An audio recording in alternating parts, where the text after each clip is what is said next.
Welcome to the October 2021 episode of NWCA Match Stats.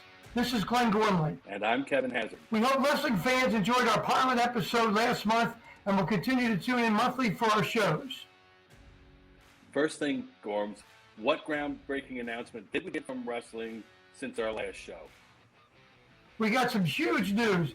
The Iowa Hawkeyes became the first Power 5 conference to add women's wrestling. That was such great news. And after all the research that you've put into women's wrestling, statistics, how big do you think this is going to be? I think this is the biggest thing in this sport since, well, God knows when. It's the functional equivalent of the Lady Vols in women's basketball. The Lady Vols were the first big athletic school to take women's basketball seriously, and we all know what that did for women's basketball. So do you think Pat Summitt and the Lady Vols did a lot for all women's sports, not just basketball? Oh, I sure do. I firmly believe Pat Summitt was the most influential person for women's college sports ever. She was like a rock star. Rest in peace, Pat. We miss you. So why in particular Pat Summitt? Okay, Coach Summitt was coaching a huge athletic school, University of Tennessee, in the premier athletic conference, the SEC. Pat changed the game and the attention to women's sports. Before Pat and the Lady Vols, it was small schools like Immaculata College and Westchester State playing for the national title. Two small schools in suburban Philly. It switched from a very small regional sport to a national spotlight. The media took notice and the sport evolved into what we see now, including a pro women's basketball and soccer league on national TV. So I see. So that paved the way for women's wrestling to gain as much attention as it is media attention as it does get. I think maybe no question, Kevin. I think maybe we cover what Coach Brands and the Iowa Athletic Department did in our sport in our next show. Yes, we would have covered the Iowa women's wrestling this month, but in our first episode, we promised our fans that we would deal with scoring on this show. Okay, any other news since our last show? There sure is, Kevin. Thanks to my co-host, Kevin Hazard, and our IT wizard, Nate Nas from the NWCA. Your co-host is a stats guy who has learned that we need to have a social media presence. You can see on the screen our Twitter, Facebook, and Instagram handles. Okay, now, Kevin, this is really great news. Thanks to Nate Nas and the NWCA. Gormley now knows stats, but he does not know social media. So we are all learning on the Match Stats show on how to help the world's oldest and greatest sport. All right, Gorms, we don't want to get called for stalling. We promised stats and takedowns for this show for the NCAA men's wrestling. So let's investigate stats and takedowns for NCAA men. Yes, Kevin, let's get aggressive on our feet. We are dealing with takedowns and how important scrambling is in NCAA men's wrestling. Okay, that's a great place to start. We learned last month half the points in NCAA men's wrestling come from takedowns, and 60% of the time of a match is spent on your feet. Very good, Kevin. It is great to see that my number one disciple is paying attention and learning about stats in wrestling. Okay, right now I'm making sure those stats are on the screen to help our viewers remember what we learned in the pilot show. Very good, Kevin. We are here to educate the wrestling world on match stats. What can I teach you today? Okay, let's start the first period of our show with what takedown results in the most points per match. Certainly. As you can see on the charts on the screen, the single is the king of takedowns in NCAA men. The single accounts for 59% of all takedowns, and since takedowns are half the match points, it's 29% of all match points. The single is followed by the double. You go behind the reshot in the upper body, as you can see on the screen now.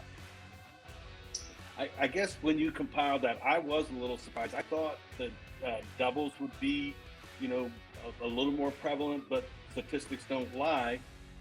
So, but what else has changed in the world over the past few decades on your feet with all the parity in college wrestling? I remember from your book and last month that there's only a 4-point difference per match scoring margin in NCAA wrestling. Yes, Kevin, very good point. There's a 4.08 scoring margin in all the matches, which is roughly 4 points. Okay. It's the difference between a win and an overtime, one takedown. Can you expand on that a little bit, make that a little clearer for non-soccer? Okay, Kevin, I sure will.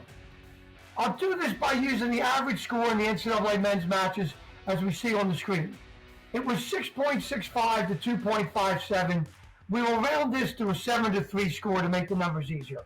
If Hazard is beating Gormley 5-3 in the third period, the next takedown means either a 7-3 match or a 5-5 match. We know that we're on our feet are neutral 61% of the time. So the scrambling ability and parity is a difference between 7-3, where like 9% of all matches were going overtime. I find that the most amazing statistic out of that is almost 10% of all NCAA tournament, big matches go to overtime. And to show you the current parity in college wrestling, 23% of all matches have been upsets, and that's in the quarters, semis, and finals. You can see that on the graph on the screen. That's kind of a really amazing statistic. My disciple is learning. Okay, let's move on to the second period. What example of this parity can you show us from all the stats that you studied? Sure, Kevin. A lot has changed since we were young in wrestling. Sports evolve and change. The scrambling for a takedown has changed the wrestling world immensely over the last 2 decades. Okay, what do you mean? I'll try to explain this the best I can. The former Ohio State Buckeye football coach, Woody Hayes, had his book, Football at Ohio State. Come down to, for a play to be successful, it has to gain 3 yards. The media dubbed his offense 3 yards in a cloud of dust. I am paraphrasing this and saying takedowns have become 2 points and a cloud of funk. I really like that saying, and it sure really seems true to me. But show me the stats that back that up. Okay, the stats are on the screen there. In NCAA men's wrestling, 70% of all single takedowns come from scrambles, and 31% of all doubles come from scrambles. If you add reshots, defensive go-behinds, defensive upper body, which are by definition scrambling, you have 59% of all takedowns coming from some type of scramble. Remember, there are 4.61 points per match from all takedowns in the NCAA men. Okay, and you can see that on the screen. And we can also see that 2.7 points per match come from a takedown scramble. If you total up all those scrambles there, it comes to 2.7. I do not have that bar graph on the screen, but trust my mouth.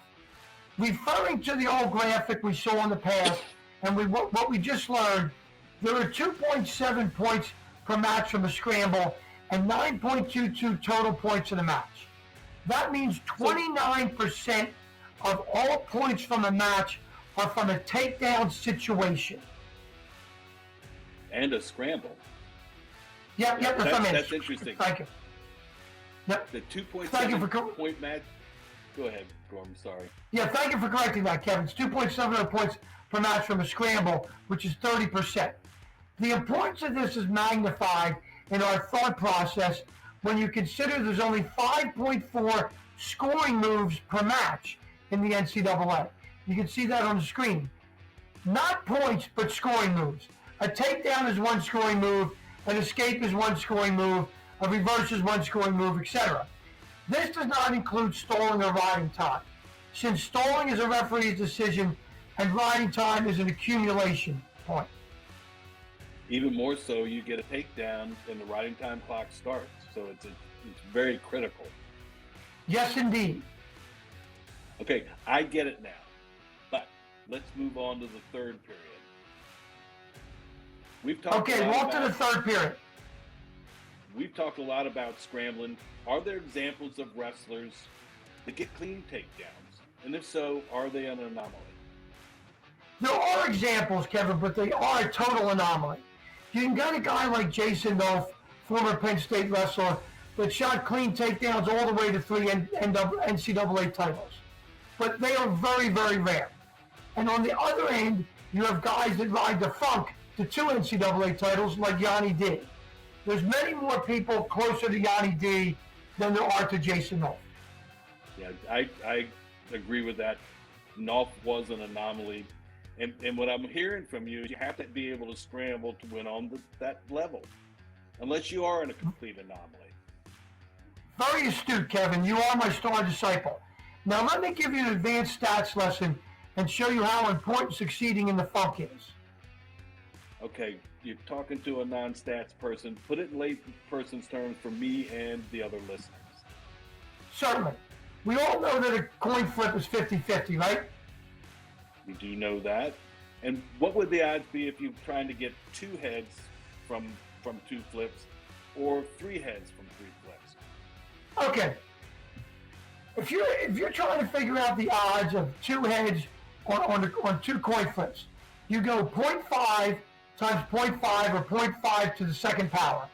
That equals 0.25, which means 25% in stats terms.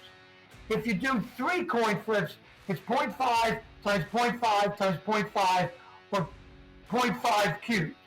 That equals 0.125, which is 12.5%. Okay, I never thought I'd have to use that kind of arithmetic again, but I am learning. And I was following along with my calculator, so 25%, 0.5, 0.5, so it all worked out. So 2 heads, I'm going to get 25% of the time. 3 heads in a row, I'm going to get 12.5% of the time. Very good with the math. You must have gone to William and Mary. I did, but I didn't do mathematics. But I did create this graphic. Very good, Kevin. Okay, I have learned there are 4.6 takedown points, which means 2.3 takedowns per match. I also learned that 59% of takedowns from scrambles, which also means, if you subtract that from 41% of takedowns are clean. And that's in an individual match. How does this translate to our sport, where you have 2.3 takedowns per match and only 41% are clean? Great question, Kevin. We'll go back to the math on that. That is 0.41 to the 2.3 power, which equals 0.1286, or rounded to 13% of an average match will have clean takedowns. Wow. I guess if I'm listening to that, I'm a wrestler or coach, that would need to stress the importance of scrambling and how much practice time you spend on it. Yes, we do. This is where coaches and wrestlers need to understand the need to scramble well and adjust their workouts. I will go even further with this. The 13% of matches that would end in all clean takedowns is just an individual match. Let's look at a team match between quality and even match teams. There are 10 weight classes. So that is the rounded 0.13 or 0.1286 to the 10th power. That is one match in 808 million matches that will have 10 individual matches with no scrambling. Granted, there's pins in wrestling, which cuts it shorter. And we will assume that they're all quick pins and the one guy takes you down with no scrambling. There's no reason to believe this, but we'll just assume that to show how rare it is. If we do a graphic, we see the graphic where there's 13% of all NCAA matches in the pin. So if you do 0.1286 to the 8.7th power and subtract it 10 minus 1.3 for the pins, it's 1 in 56 million matches that will end team matches with all clean takedowns. You have a better chance of seeing Elvis, the real one, at a match than you have seeing a match with no funk. Okay, Gorms, explain to us how big that $56 million number is. Okay, I will put this in terms of might explain it better. If you watch one match a day, it would take you 153,000 years to watch 56 million matches. Homo sapiens have been on this planet for about 100,000 years. So if you watched a quad a day, it would take you 38,000 years to watch 56 million matches. That puts it in perspective, I hope. Okay, I'm a wrestling junkie and I watch a lot of matches, but I don't think I'm coming close to doing that. And this was really educational. I don't think I've ever looked at the takedown and scramble like this before, but I really wouldn't mind seeing Elvis again. But I guess to do that, I got to learn to scramble. Yes, indeed. Okay, Kevin, it's what did we learn time here, okay? As you learn it, it doesn't matter how you learn it, just like when you get a takedown, it doesn't matter how you get it. The takedown's always worth 2 points. So we're going right into quiz time. I'm going to fire away and see if my disciple's paying attention. Kevin, what percent of all takedowns come from a scramble of some variety? I took notes. 59%. What percent of all match points come from a scramble? 29%. What percent of an average individual match will have all clean takedowns in the NCAA? 13% of any individual match. Great. Last question. Do a wrestling coach and wrestlers need to learn to scramble and funk? Oh my goodness. This has been just kind of really eye-opening for me. If I'm a coach, unless I open the door and 15 Jason Knopfs walk in or Elvis shows up, I think it's absolutely critical. 1 in 56 million dual meets controlling to one pin will end with no TD scrambles. You got to know how to scramble. Well put, Kevin. Very good job. Okay, I think that covers it, what we wanted to cover for this week. What are we going to do on next month's show? Okay, first of all, it's easy to remember. A wrestling match has 3 periods. It's the third day of the week, which is Wednesday. It's the third Wednesday of each month, and it's 3 p.m. Eastern Time. So, listeners, that means our next show is November 17th at 3 p.m., and that's Eastern Standard Time. What's our next month topic, Kevin? We're going to talk about how Iowa adding women's wrestling and what it means for the sport. Perfect. And follow us on Instagram, Twitter, and Facebook. Ask us questions. Please ask us questions. Give us feedback. We're happy to answer questions and for the feedback. Very good. Next month's show is about Iowa adding women's wrestling and what it means for the sport. And I look forward to more growth in our sport. We will see you next month.